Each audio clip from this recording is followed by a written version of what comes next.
Hey guys, welcome to my newest video for today. Today's video is going to be my July 2015 wrap up, and I'm basically just going to talk about the books that I've read in the past month, and I've actually read quite a few books. I've sort of just been in a reading mood, which compared to because last month I barely read anything, and in this month I've just been trying to finish off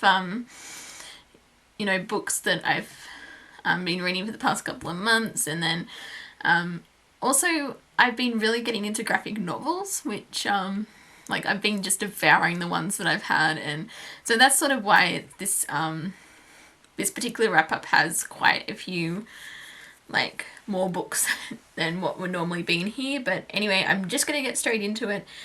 And I'm just gonna have my Goodreads. So the first book that I finished reading this past month was A Clash of Kings, which is book 2 in the A Son of Ice and Fire series. And as with the first book, I just really loved it. It was pretty close to how season 2 played out in the show, and just sort of I think there's a couple of minor changes made, but overall it's the plot's pretty much followed through, and yeah, I've just been really enjoying the Game of Thrones series, and I'm hopefully going to one day I'll be caught up with both the series and the show, because as I think I mentioned, I'm a bit behind on season 5, but yeah, no, I've been really loving the books, and I've just been really engaged in them, and yeah, so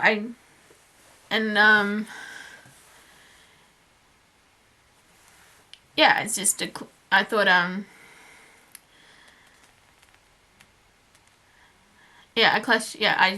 loved A Clash of Kings. Probably, I think the first Game of Thrones, the Game of Thrones the first book in the series, I think that's still my favorite, book wise. But I still enjoyed book 2, and I gave it a 4 out of 5. So then I finished reading The Scorpio Races by Maggie Stavata. I'm not entirely sure how you say her name, but basically I wanted to read this book because it was around last year. It was getting a lot of buzz in the booktube community, and I was like, oh yeah, this sounds quite fascinating, because just the concept intrigued me, and so I decided to I wanted to read it. And I think I actually started this at the start of the year, but it's just sort of taken me a bit to finish it, and that's not because it was bad, it's just there's just other stuff I wanted to read, but I was like, nope, I'm gonna finish reading this book. And I just thought it was actually quite well done. I was really the whole the mythical aspect with it, with the water horses. I come off the top of my head, I can't remember the exact names of them, but they're there were these vicious, there's different kinds of them, and then some were more wilder than others, and because basically the plot of this book is, as the name suggests, the Scorpio Races, each November this island hosts these races, and Scorpio Races, and it's basically there's these water horses that people train and ride, and you win money, and because there's a few different characters in this book, but the two main characters, Sean and Puck, and they it's basically about them and their journey, because it basically starts out because they've all got different reasons for competing in this race, because it's people die in this race, and it's Sean's already, like, he's won it a few times, and I think, because he's like just really attached to the horses, and he and I think his one's more, I'm not sure if it's more to do with the thrill of it, but basically, well, I think basically he's like this really good rider, and Puck, she's sort of, because it's, at this point, the races have only ever been raced by men, like there's never been a female competitor, and Puck sort of causes a bit of a controversy because she's like, hey, I'm going to race in the Scorpio races, and everyone's like, no, you can't do it because you're a girl, but there's not actually, in the rules, it's never specifically stated that it has to be a male and that you have to ride this particular horse, because she's got her own horse that she wants to ride, and it's like quite, it's more docile, and but basically she's racing because she's trying to keep her family together, because the brother wants to go off island and go to the mainland, and like they're struggling to keep like the house because they're on their own, because they like their parents died when they were quite young, and it's basically dealing like she's basically struggling to keep what's left of her family alive, and I really liked Puck as a character. I thought she was quite she was outspoken, she was not afraid to stand up for herself, and she basically had to do what needed to be done, and as I said, I thought the Scorpio Races was quite a good read, and I gave it a 4 stars out of 5. And then I finally finished reading 50 Shades of Grey. Everyone knows what this book's about, and basically I just thought it was okay. It was nothing special. I had some issues with it,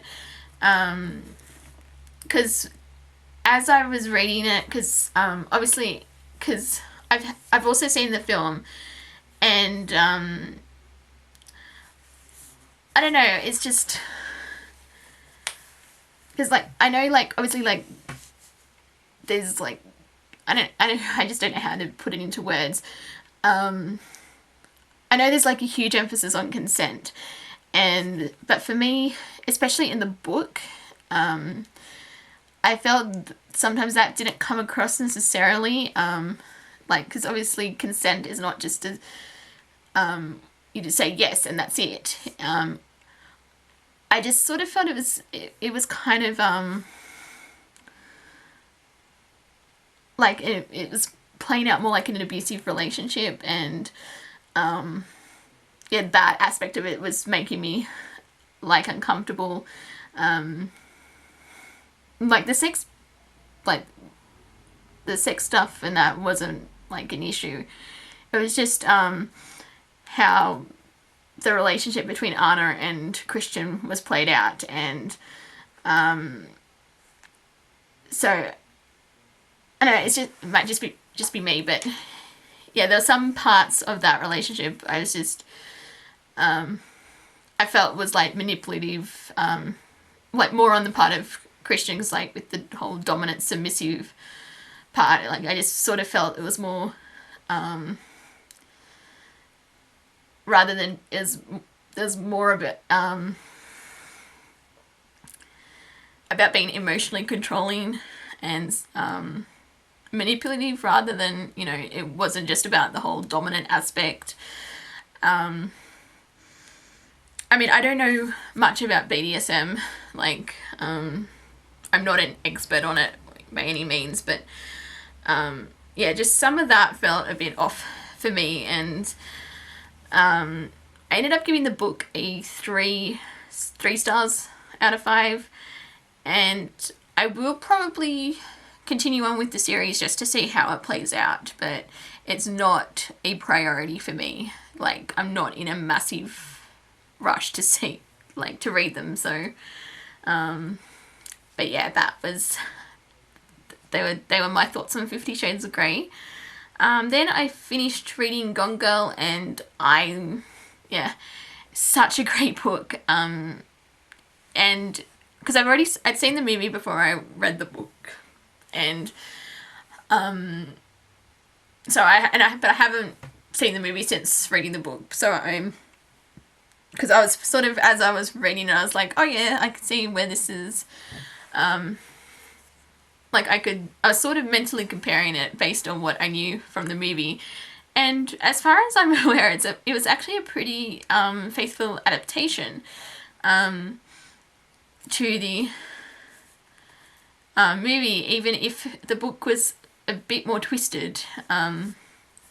Because obviously we get more into the characters' thoughts than what we do in the film. And but yeah, I just thought it was every bit as gripping as what the film was, and I just, because it's sort of like I was sort of reading it in stages, but each time I was reading it, I was sort of like, I can't put this down, I need to finish reading it. And but no, I thought Gone Girl is just excellent, and I gave it 4 out of 5 stars. Then I read Night Watch. This is the first book in the Watch series. I can't pronounce the author's name. Sergei. Yeah, I'm not attempting to pronounce that. Basically, this is a fantasy series. It's set in Russia, and it sort of deals with the whole world of like vampires and good versus evil. Like, there's this whole system set up. It kind of reminds me a bit like Lost Girl in a way, even though obviously this came out before Lost Girl did. But with the whole each side you sort of declare an allegiance. Like, you're either for the dark or you're for the light. There's no real in between. And but it's sort of, as the story goes in, you sort of see that the sides aren't really all that dissimilar, just based on, because there's sort of just stuff that goes on that's sort of like quite questionable. And the main character, Anton, he's sort of figuring out that, the light side maybe isn't all that light. And it's I just had a really fun time reading this book, and I definitely want to continue with the rest of the series. So I just love the whole, I guess, mystical aspect of it. And it was quite a different setting as well, like, 'cause it was like set in Moscow, and but yeah, it was just I just sort of loved the whole world building, and it was just a lot of fun, and I ended up giving Night Watch a 4 out of 5 stars. Then I finally continued on with my journey through the Percy Jackson books, and I read the 4th book, which is the one I was up to, and that is Percy Jackson and the Battle of the Labyrinth. I loved this book. It was and I can see why people say it's their favourite one. I'm not sure if it's my favourite. It's because I really loved the first book, but I just I loved the whole journey through the maze. I loved I just loved it. It was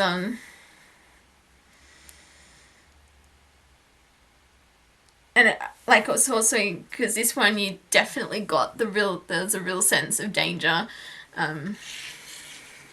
with Kronos and that, and that ending, that was just, I was just basically like, what?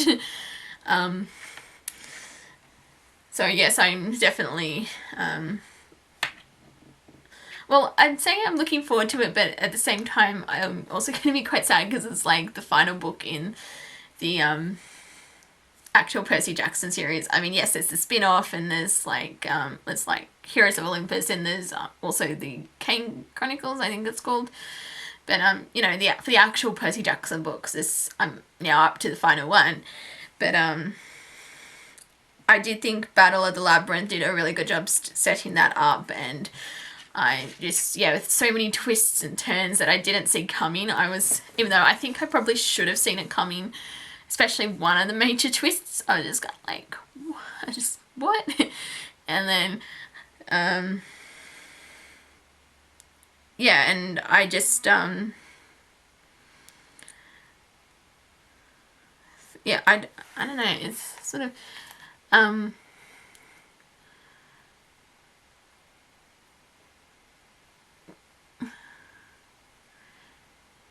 because, what else did I like? Because I think I generally just loved everything about this book. I did, actually, I will say, I did like, that Nico came around from, the Titan's Curse, because that, like, with what happened in that book, and I'm glad he finally came around and he saw Percy's side of it, because I really didn't like that, you know, he was angry at Percy, and yeah, I'm sort of glad that they're like, well, at this point, because I don't know what's happening in the 5th book, at this point they're going to be working together to take down Luke and Kronos and that, and yeah, it was just, yeah, it was just like,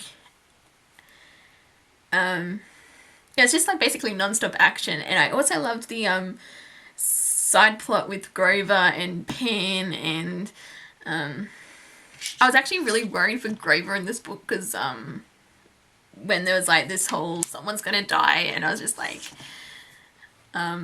I was sort of like, no, because out of everyone, I was just like, it's probably going to be Grover, and I was so relieved it wasn't Grover, but I'm sort of, I don't know, I still feel like someone major is going to die in this series, but it just might be my experience with, yeah, I feel like it's a Harry Potter situation all over again, because I remember reading through the 7th book going, oh, I think it's like, I bet Hagrid's gonna die. It's like, it's that kind of thing. Not that Grover's anywhere near, like, I mean, I like Grover, it's just, obviously he's not as awesome as Hagrid, but that's the sort of situation I was at through the book, but yeah, obviously I'm glad Grover's still around, and, the whole, like, panic thing, and, as actually, I'm also kind of, shipping, Juniper, is that a name? Juniper and Grover. I thought they were very sweet together. And I was almost excited, because we sort of got hints at the Percy Annabeth relationship, and I actually thought they were going to end up, you know, finally admitting their feelings for each other. Because they sort of came close, and then there's obviously the whole thing with Rachel, and who I actually liked. I thought she was quite she's quite an interesting character, but I just want Percy and Annabeth to get together. That's basically what I'm hoping for. So yeah, but no, I just, yeah, really loved Battle of the Labyrinth, and I gave it 5 out of 5 stars. So then I read Frostbite, which is the 2nd book in the Vampire Academy series. I'm actually surprised by how much I enjoyed this, like, getting with this book, more than the, because when I first read when I read the 1st book in the Vampire Academy series, I was struggling to get through it. I was like, because I knew it was something that I should be liking, but I was just having issues, not so much with the actual story, but I just couldn't get into it. And then I sort of I finished the 1st book, and then I was like, this was a few years ago, I was like, no, I don't think I'm going to be in a major rush for the rest of the series. And then I watched the movie when that came out last year, and I was actually, it got me interested in the series again, and I was like, you know what, I'm going to give the 2nd book a chance, because I was going to reread the first book, but then I thought, nah, I'll just jump straight into the second book because, and it turned out I didn't need to because they basically recapped what happened in the first book, so I wasn't completely lost when I was reading it, but I did, yeah, I just enjoyed it a whole lot more. Obviously, we got more, like, you had the whole Strigoi, working with humans aspect. I thought that was actually quite interesting. We met Rose's mum, who that was like quite an interesting dynamic. And also the one thing that surprised me about this book was Mia, because I hated her character in the first book, which I think was meant to be the point. Like, you were meant to dislike her. You were meant to be, you know, I guess, Team Rosa and Lissa. Yeah, Lissa. And yeah, she, just what happened to her character, and then in the book, and then just by the end of it, just where it had, like, the relationship between Rosa, that's the name, yeah, right, yes, why am I calling her Rosa? Oh no, that's what Dimitri calls her. Never mind, I'm getting sidetracked. Rose, it's Rose. And basically, yeah, just sort of where they're at by the end of the book. And it's, I actually thought that evolution of their relationship was done quite well. And the ending, that was, that was just like, you know,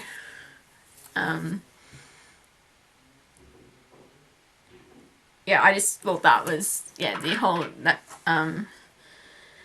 the final ending was, like, the battle, and that was done really well. Also, I was, the introduction to Adrian, who I'm definitely intrigued, about, because I think he pops up again later on. But no, yeah, so I was pleasantly surprised by Frostbite, and I ended up giving it 4 out of 5 stars.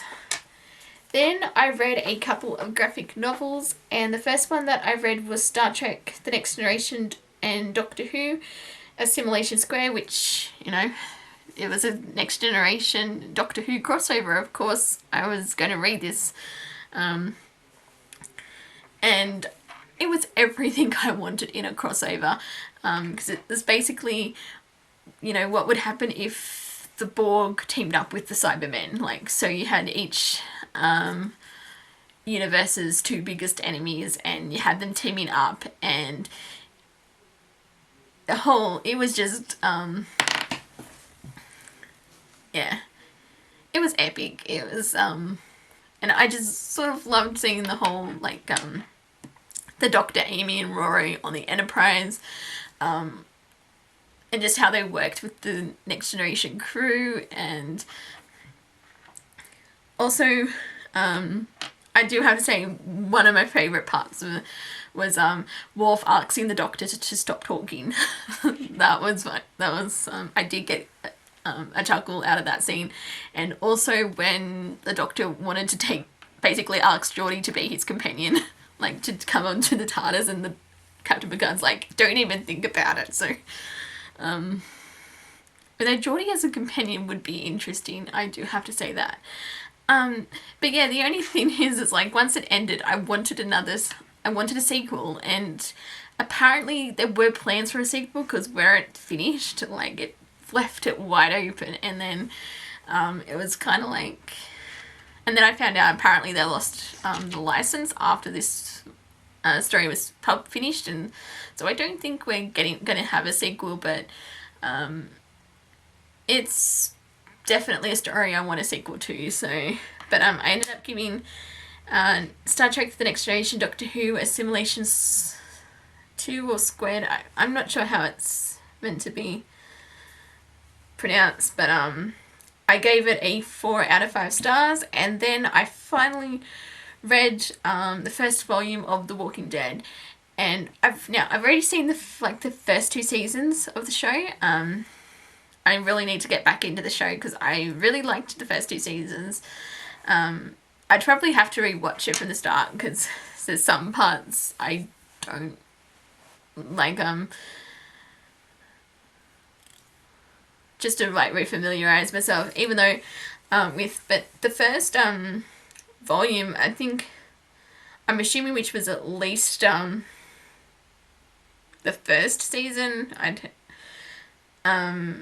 it played out pretty closely to each other, so I was because as I was reading, I was like, oh yeah, this is like, I remember this from like this show, but no, I really enjoyed the graphic novel for this, and I definitely want to continue with the series because I think there's like 23 volumes out now, so I've got a bit of catching up to do, but I gave The Walking Dead Volume 1, Days Gone By, 4 out of 5 stars.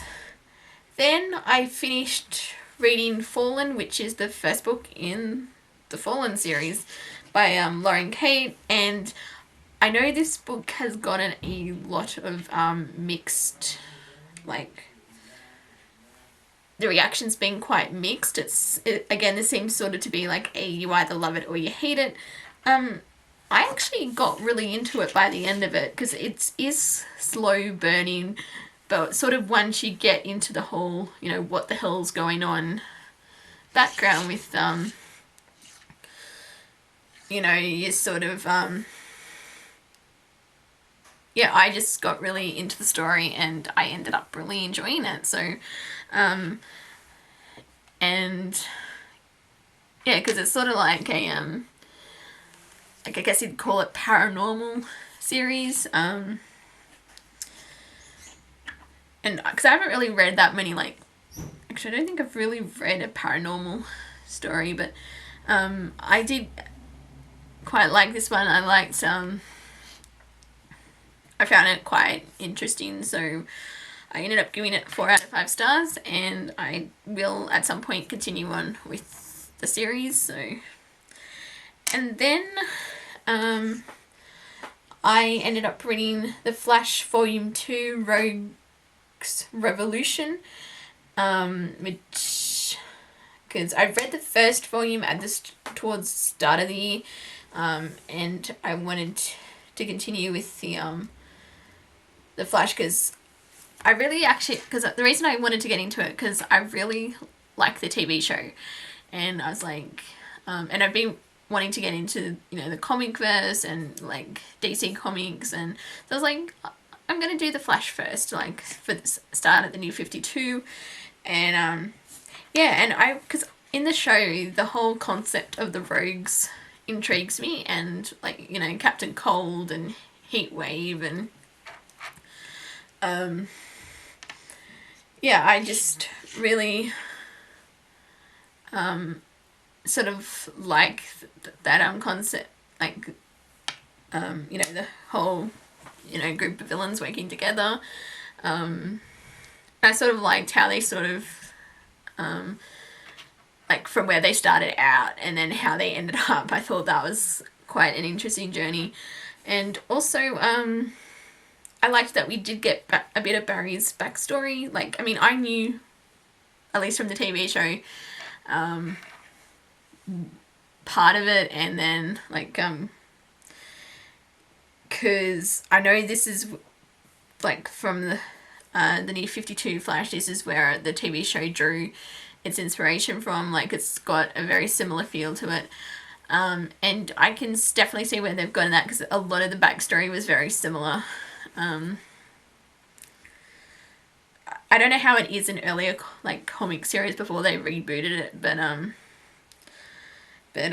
yeah, I liked that we got some of like Barry's background, and yeah, I just again really enjoyed the series. I still want to keep reading it because because actually that's the other thing I forgot to mention. We also got Grodd or Grodd, I can't remember which one it is, the gorilla. We got to see him, and I'm especially excited for the third one because where this one left off was like, I think it's Grodd, I'm pretty sure that's the name of the gorilla. But yeah, I'm definitely looking forward to seeing more of him because I think he may be maybe not my absolute favourite villain in the thing, but he's up there, so.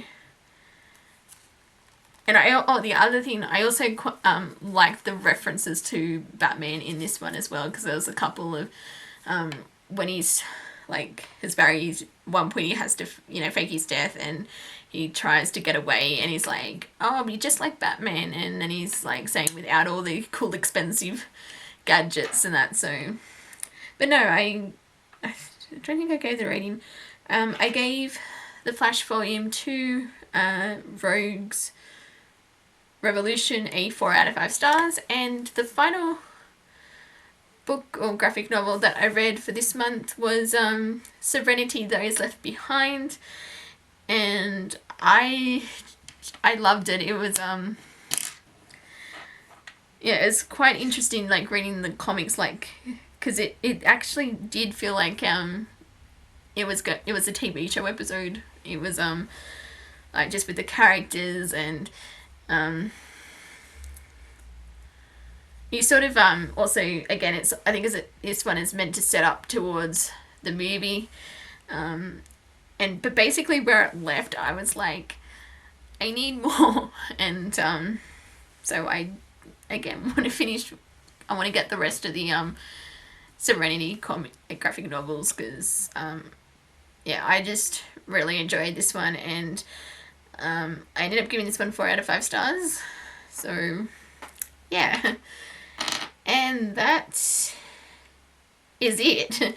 It's quite a lot of stuff that I've read, or finished / read over the past month. So we'll see if August is just as good a reading month as what July is. So thank you guys for watching, and until my next video, I will see you guys next time. Bye!